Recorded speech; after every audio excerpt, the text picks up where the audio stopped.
Cada um vai ser julgado segundo as suas obras. As suas obras. Se eu fui determinado para fazer, aquela obra nem é minha. Não é minha. Nem minha é. Uma moça que tem um filho e o filho se matou.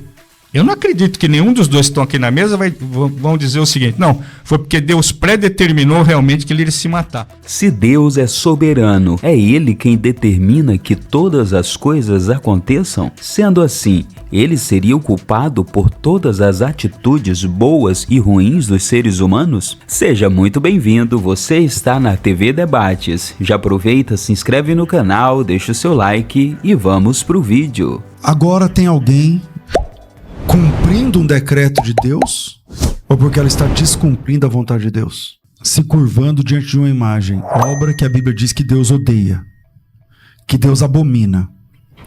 Essa pessoa está fazendo isso porque ela está cumprindo um decreto de Deus, ou porque ela está descumprindo a vontade de Deus. Entende?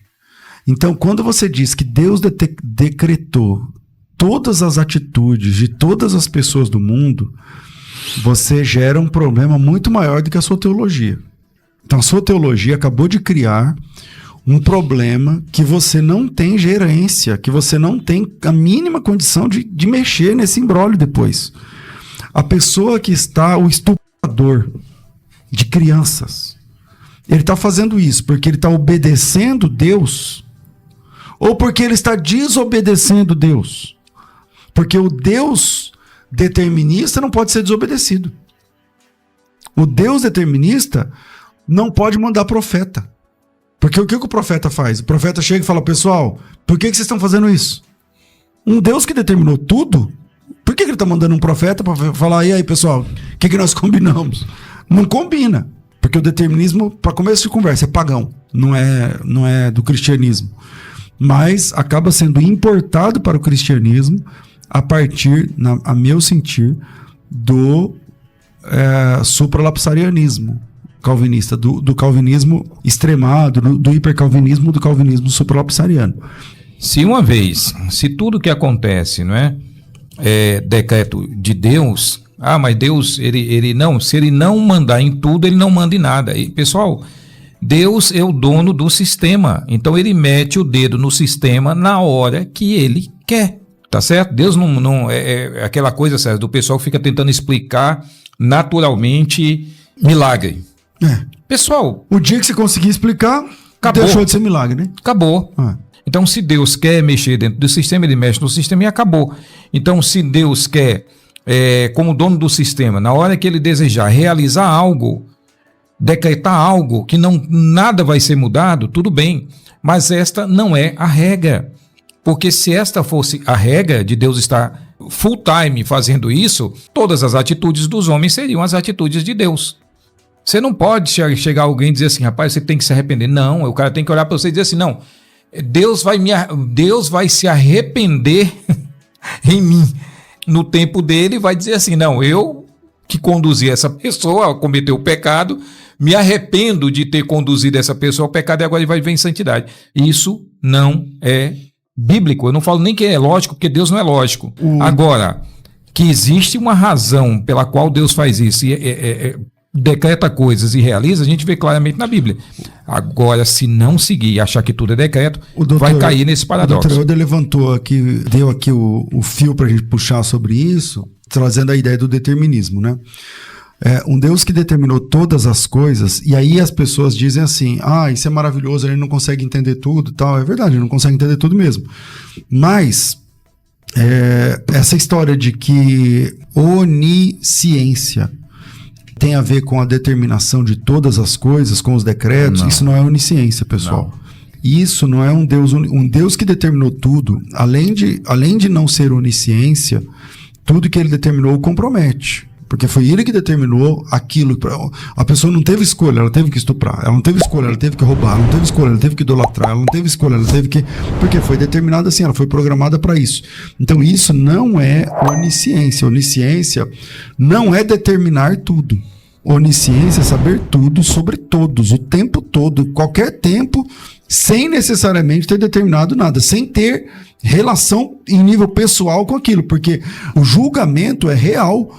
O julgamento para quem é salvo lá no trono branco, lá no Bema, e para quem é perdido lá no trono branco, é um julgamento pelas escolhas que as pessoas fizeram. Cada um vai ser julgado segundo as suas obras, as suas obras. Se eu fui determinado para fazer, aquela obra nem é minha, Não é minha. Nem minha é. Fica a dica aí. Outra coisa, César, quando você lê o capítulo 3 de Gênesis, né, fica muito evidente que Deus não quer a queda. Fica muito evidente que Deus ali está falando com Adão o que ele não deve fazer. Mas como Deus fala para Adão o que ele não deve fazer, se ele programou Adão para fazer? A impressão que a gente tem é o seguinte, que quando eu acredito num viés teológico, eu tento colocar aquele viés teológico dentro do texto bíblico. Então eu quero que as minhas ideias elas prevaleçam e eu tento encontrar elementos no texto para poder corroborar aquilo que eu acredito. E pelo que a gente tem visto, isso não dá certo. O pastor César tem bastante habilidade nesse sentido de ler o texto e perguntar para as pessoas: está no texto? Não está no texto? Isso eu tenho visto que parece que provoca em alguns irmãos, não são em todos, uma certa irritação, que tem que colocar determinadas interpretações num texto que é muito claro. Eu acho, né, que isso acontece porque eles são radicais mesmo.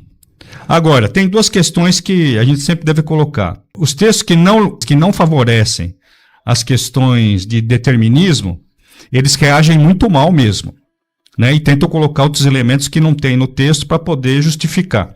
Dou um exemplo, a questão do cosmos. O cosmos ele tem 3 explicações que eles dão. Geralmente são os eleitos ou é o mundo dos eleitos. Quer dizer, uma palavra que tem que caber dentro da teologia deles. Então eu acho que isso aí é uma interpretação equivocada. E uma segunda questão que eu colocaria, eu como membro, não sou pastor, não sou nada, mas é a questão pastoral.